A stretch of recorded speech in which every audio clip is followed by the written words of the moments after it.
So ayan, sunod-sunod na guys ang release ng mga phones natin. Tapos syempre hindi tayo magpapahuli.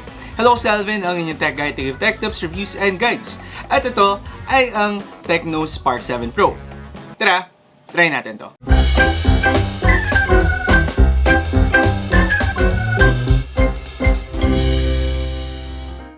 So syempre guys, simulan muna natin by unboxing the Tecno Spark 7 Pro. Sa box natin guys, medyo nakakatuwa na for this one, medyo nag-iba ang design ng Spark 7 Pro. Actually, parang mas modern yung design niya para sa akin as compared doon sa mga Tecno Spark 6 series na lumabas last year.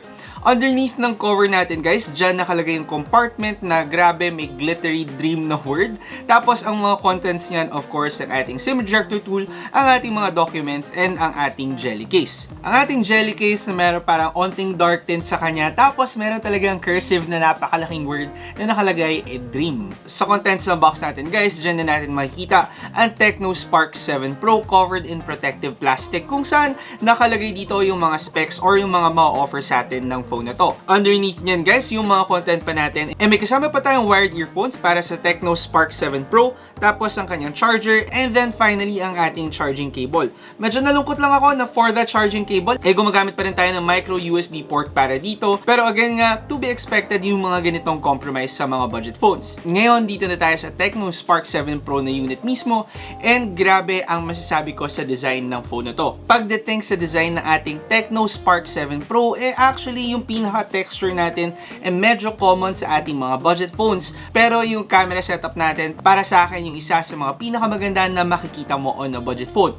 Medyo na-complement niya yung pinaka-style na meron tayong vertical line texture dito sa ating back design, tapos sinamahan niya pa ng napakahaba na pa-vertical din na camera setup, kung kaya't para sa akin medyo cohesive yung itsura ng ating design. At ako, para sa budget phone, nakakatuwa na napag-isipan nila yung ganito. At hindi lang nila sobrang kamukha naman yung ibang mga available budget phones dyan. Sa sides guys ng phone natin, nag-extend pa rin yung kanyang color, kung saan meron tayong matte black na finish. Andyan sa right side natin ang kanyang lock button, ang kanyang volume buttons. Nasa left side naman ang kanyang SIM card tray. Tapos nasa bottom side natin, kanyang speaker grills, micro USB cable, at saka ang kanyang headphone jack. So para sa phone na to, since budget phone nga tayo guys, yung ating fingerprint sensor ay wala dito sa ating lock button, kundi nandito sa kanyang likod. Masasabi ko na responsive naman enough ang ating fingerprint sensor, so magagamit nyo naman ito ng walang kaproblema. Ngayon, for this phone guys, sa harapan naman natin, yan ay isang 6.6 inch 90Hz HD IPS LCD display. So pagdating sa screen ng Tecno Spark 7 Pro, medyo give and take tayo dito, kung saan meron tayong mataas na refresh rate pero mababa ang resolution natin with an HD resolution. Still normal pa rin naman ito sa budget phones, pero ayun nga, disappointing na at 2021 sana na-upgrade nila yung ganun. However, yun nga yung kabig nila, kung saan even though meron kang HD resolution naka 90Hz display ka naman. So para sa naghahanap ng budget gaming phone dyan, most likely yun ang hanap talaga or target ng ating Tecno Spark 7 Pro. With the screen naman itself, 6.6 inches IPS LCD, masasabi ko na good enough naman ang screen natin. Nothing too extraordinary maliban sa taas nga ng kanyang refresh rate. Makakapanood ka pa rin naman, mag-enjoy ka pa rin naman watching videos o kaya playing games on this phone. Speaking of watching videos and playing games, for the Tecno Spark 7 Pro, gumagamit lamang tayo ng mono speakers. Again, normal for a budget phone. Malakas naman ito and clear naman ito enough para maging enjoyable ang iyong experience.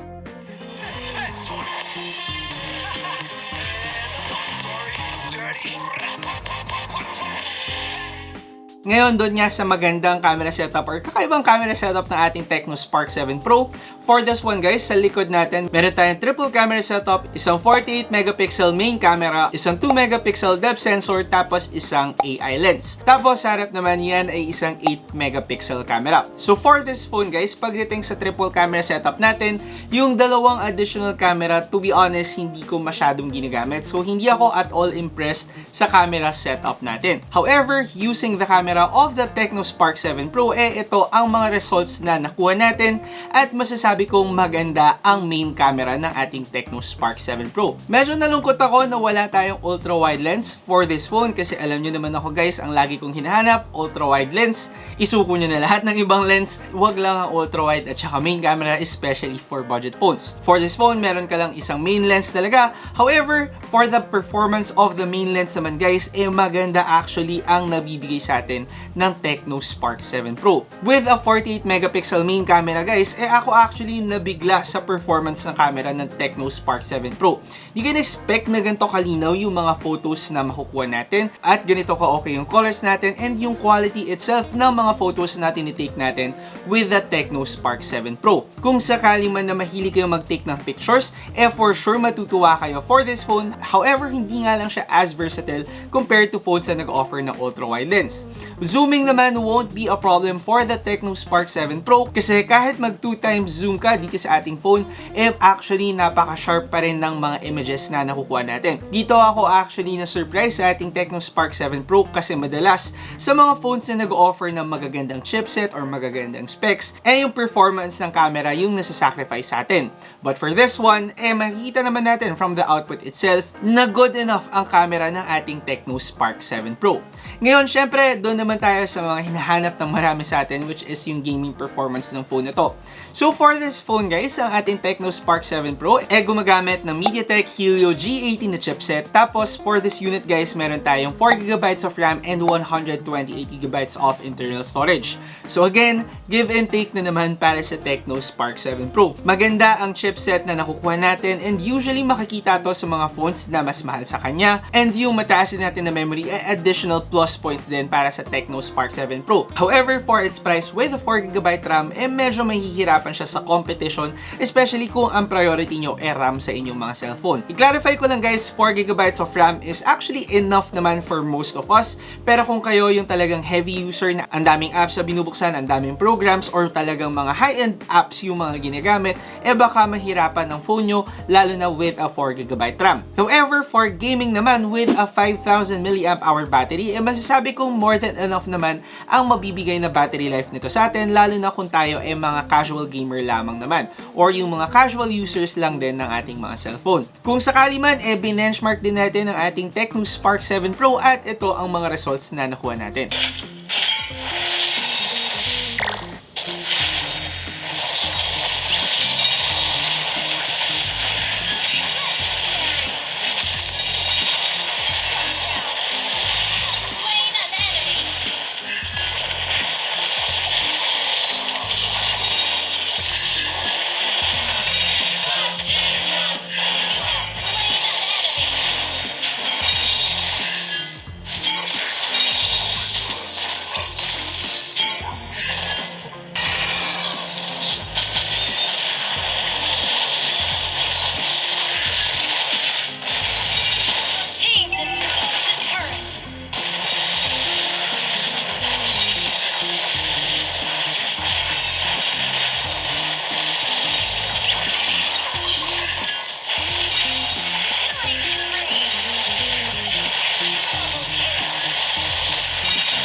So pagdating sa mga gaming test natin for the Tecno Spark 7 Pro, actually another surprise para sa akin yung performance ng phone na to, kung saan hindi ako nagkaroon ng problema gaming on this phone. Provided syempre hindi natin na ma-max out yung mga settings sa mga games na nilalaro natin, pero still something na mai-impress ka nga naman considering na talagang ito totoong budget phone talaga. Hindi siya yung nakakapit sa mga 8,000, 9,000 or 10,000 pesos na cellphone. Ang phone natin ay nagkakalaga lamang na 6,990 pesos. And for its price guys, yung nade-deliver sa atin na performance ng Tecno Spark 7 Pro ay medyo surprising talaga para sa akin. Nakapaglaro ako smoothly nang walang kaproblema dito sa phone na to. Hindi ako naka-experience ng lag, hindi ako nakapansin ng mga frame drop, at walang mga stutter habang naglalaro ako.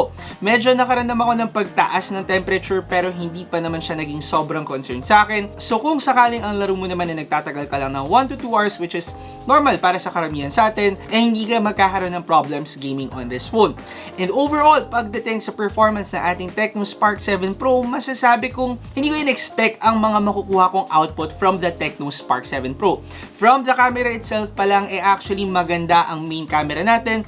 Again nga, with certain compromise lang na hindi siya as flexible ng ibang mga camera setup with the disappearance of our ultra-wide lens. Isa pa niyan, pagdating nga sa ating chipset with 4GB of RAM, medyo give and take din tayo dito sa phone na to. Kung sakaling hindi mo naman na max out ang RAM usage mo sa iyong mga phone, for sure okay na rin naman ang 4GB of RAM sa'yo. Tapos with a screen pa na 90Hz display with an HD screen, masasabi kong medyo yun yung pattern na ating Tecno Spark 7 Pro. Kung saan meron tayong mga give and take dito sa phone na to, tapos depende na lang kung mababagayan ba nun or okay ka ba doon sa mga compromise na hatid sa'yo pag ito ang phone na binili mo. Maganda ba or hindi ang Tecno Spark 7 Pro? Para sa akin, surprisingly maganda ang Tecno Spark 7 Pro. Bakit ako na-surprise? Kasi nga for brands na katulad ng Tecno na hindi pa naman yung as prominent dito sa local market natin, nakaka-surprise na nakakapaghatid siya ng isang phone na sobrang sulit talaga at talaga nga naman palaban din pagdating sa mga budget phones at this price range. Considering nagagastos ka lamang ng 7,000 pesos or to be exact 6,990 pesos on this phone, definitely maganda na ang performance na nakahatid sa atin ng phone na to. And for the basic users lang naman or utilitarian phone users, ang habol lang talaga nila mag-text, magtawag, makakuha ng matitinong pictures, makapag-casual game sa phone nila without spending too much, napakabagay sa inyo ng Tecno Spark 7 Pro. Yung masasabing super balance ng phone na to, again, makikita naman natin yung mga give and take sa kanya at kung okay ka sa mga compromise na meron sa ating Tecno Spark 7 Pro, for sure, magiging masaya ka dito sa phone na to. Anyway guys, yun na ang review natin for the Tecno Spark 7 Pro. Hopefully natulong tong review natin na masabi and mapakita sa inyo kung gaano nga ba ka-okay ang phone na to. Kung sakali meron kayong mga questions, suggestions o kaya negative reactions sa ating video, i-comment nyo na lang yung down below. At kung sakaling hindi ka pa nagsusubscribe sa aking channel, mag-subscribe by clicking the subscribe button down below at i-hit nyo ang bell icon para ma-update na kayo whenever I post videos. Again, ako si Alvin, ang inyong tech guide to give tech tips, reviews, and guides. See you next time. Ingat!